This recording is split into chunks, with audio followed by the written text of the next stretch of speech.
Over the course of the late 20th century, fantasy media had a very steep uphill battle to gain any sense of respect or recognition in the world of movies or television. While there were occasional outliers, for the most part, fantasy was seen as being either B-grade schlock or something exclusively for children. Or, occasionally, it was seen as being satanic. You can't! It's a trap! I have spells. I'm going to fly. You don't have enough points. I am the maze controller. It wasn't really until the 2000s, with the release of the Lord of the Rings trilogy, that fantasy as a genre got any real mainstream push or respect. Peter Jackson, along with his entire cast and crew, treated the source material with the utmost respect, and as a result, audiences and studios alike could see that fantasy was something that could be taken seriously. And in 2011, that mainstream push became even more pronounced with the release of a little TV show called Game of Thrones. It was a show that proved that a series containing swords, magic, ice zombies, and dragons could become mainstream water cooler conversation as long as there was ample ultraviolence and plenty of full frontal nudity. Hey, I ain't judging too harshly, those first few seasons are regarded as peak television for a reason. But when Game of Thrones fell off, it fell off catastrophically. You really don't need me to tell you all about it, there's already hours and hours of video content out there dissecting Game of Thrones' final seasons. By the time the series had finally limped to an end, it had, at least, decisively proven there was a place in the world for high-budget fantasy television.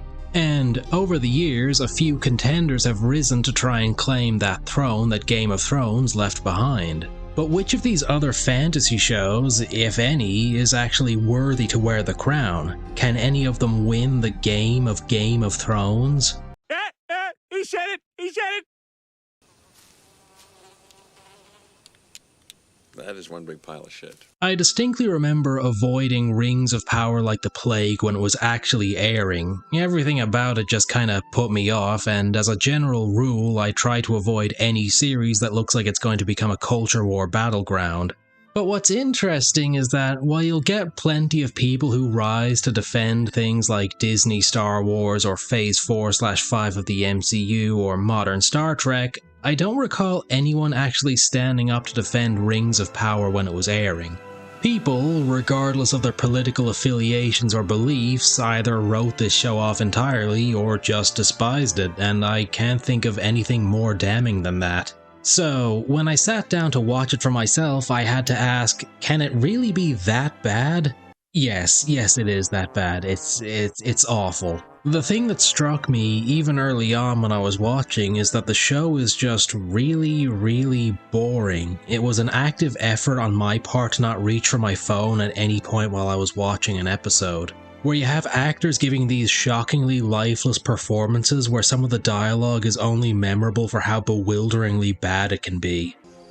Do you know why a ship floats and a stone cannot? What?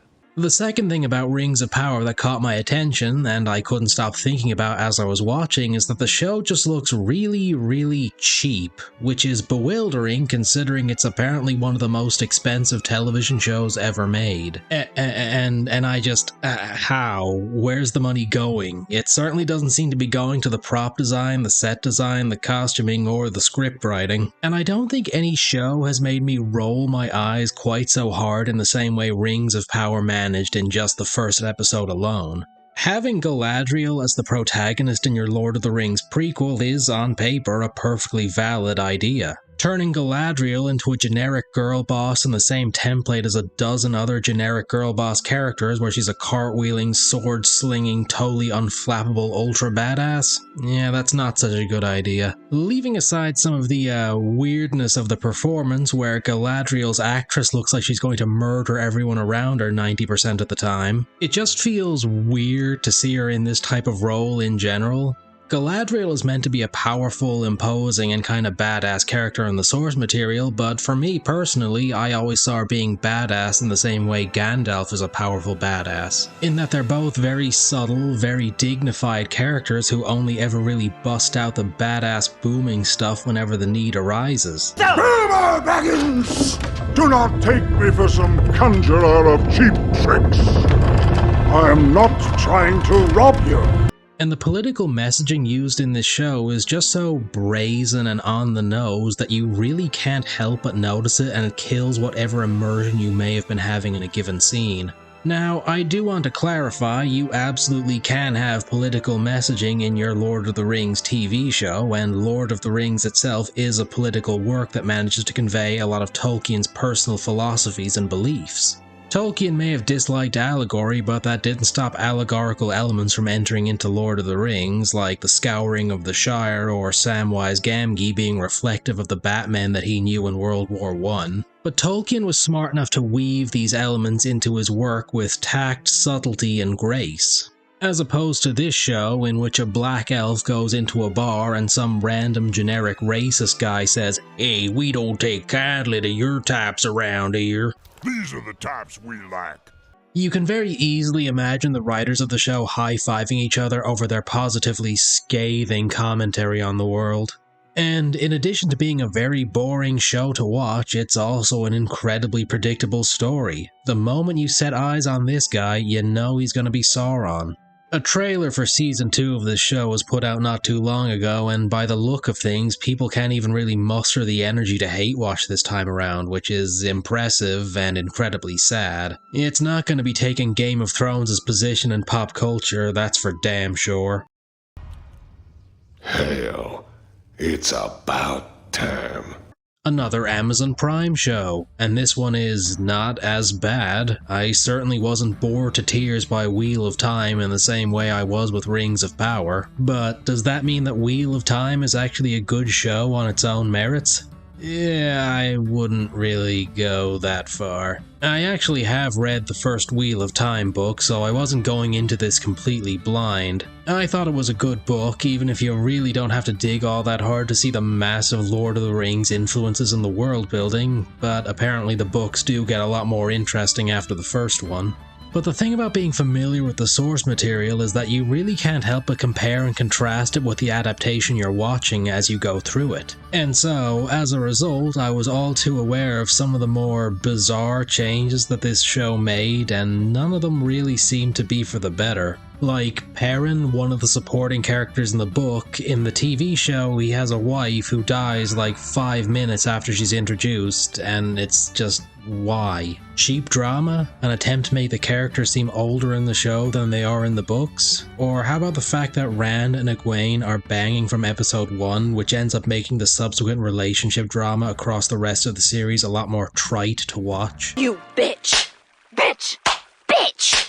Or how about Padden Fane turning out to be a bad guy? That was meant to be a plot twist in the books, but in the show we see him laughing and running off all evil-like when the Trollocs attack the village, so we know right off the bat that he's a villain. And generally speaking, the pacing of the show can get weirdly breakneck at times from all the chopping and blending they ended up doing with the source material. And the show, visually, isn't a whole lot to write home about either. I realized things like the Trollocs were always going to be difficult to render in live action, but they're not exactly looking so hot here. Wheel of Time is certainly better than Rings of Power, but that's a pretty low bar to clear, and comparatively, I don't think Wheel of Time has made that much of a splash in pop culture at all. The show, I should clarify, lest any Wheel of Time book fans try and skin me alive. People do talk about Rings of Power a lot more, even if it's just to say how much it sucks. I could understand a Witcher becoming a hired assassin, but a gigolo.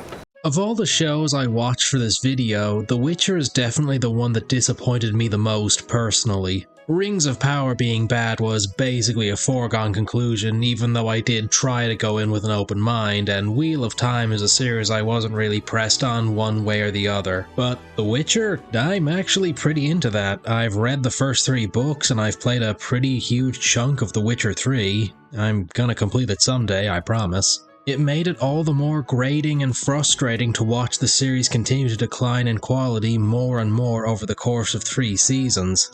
What makes it all the more annoying is that it has a pretty solid start in the first few episodes, feeling like a really great adaptation of the source material. Henry Cavill as Geralt is on point, the sword fighting is great, and a lot of the adaptations are really well done. Again, in the first few episodes at least. But even in the first season, which I'd say is unambiguously the best season of the show, there are a few major issues. The first two Witcher books, for those who don't know, are a collection of short stories that are only very loosely connected. It's only from book 3 and onward that there's a major overarching story. It's a format that works well enough for an anthology of short stories, but in live action it can be just a little bit disorienting to constantly be jumping between locations and time periods. Fuck. And while anything involving Geralt is usually solid, especially if he's teamed up with Dandelion at the time, anytime the series jumps to a different point of view, it's nowhere near as interesting to me. And with each episode being an hour long, when the show drags, it drags hard. It's well known by now that there was a fair bit of behind-the-scenes drama involving Henry Cavill and the showrunners, which eventually led to Cavill leaving the show. Cavill, you see, is a massive fanboy for the books and wanted the show to be more accurate as an adaptation, but the showrunners wanted to go with their own, infinitely stupider take on the property. And given the disdain that's been felt towards the show, especially as of season 3, it's safe to say that Cavill made the smart call here. I'll admit I do feel more than a little bit bad for the guy who's going to be taking over as Geralt in season 4, but I sure as shit won't be watching the show, so I can't tell you how good or bad he's going to be in the role. But I get the impression that season 4 is probably going to be some kind of disaster, and when the show finally wraps for good, its sole legacy is going to be the ugliness which caused it to lose its leading man. Wiener, wiener, wiener, wiener, wiener, wiener, wiener. I think when House of the Dragon was first announced, just about everyone wrote it off out of hand. Really? A prequel to Game of Thrones? After season 8 shat the bed so hard that people didn't even want to rewatch any of the show? I think the general expectation was that House of the Dragon would be some kind of cheap cash grab where the quality of the writing would be every bit as bad as season 8 of Game of Thrones. So people sat down to watch House of the Dragon, myself included, and god damn if it isn't frustrating how good this show actually is. Game of Thrones has one of the most catastrophically awful finales in TV history, but the immediate follow-up is a genuinely good show. It feels almost like a sick cosmic prank, although I guess getting rid of these two chodes and replacing them with showrunners who weren't totally awful is probably a big cause in that. A lot of the great foundational elements of the first 2 seasons of Game of Thrones are alive and well here in House of the Dragon, from the amazing costuming and set design to the great special effects. And the casting, similarly, is also really solid. They even got Dr. Sex from Morbius in a leading role. And I say this as someone who's not really into the Targaryens, certainly not in the same way they're into each other, but it was actually really interesting and gripping to see the backstory of the royal family. Prequels, generally speaking, are a very difficult line to walk narratively, and many of them end up feeling superfluous or just illogical with what comes after, so credit to House of the Dragon for being able to stick the landing in that regard. I'll admit, I have yet to watch any of Season 2, so it's entirely possible they fumble the ball hard, but from the sound of things, Season 2 is good. But even if that's the case, the first season is still some pretty solid Targaryen tomfoolery that is a step above a lot of the other high fantasy TV shows that have come out lately. It was only a compliment. Do you not think yourself strong?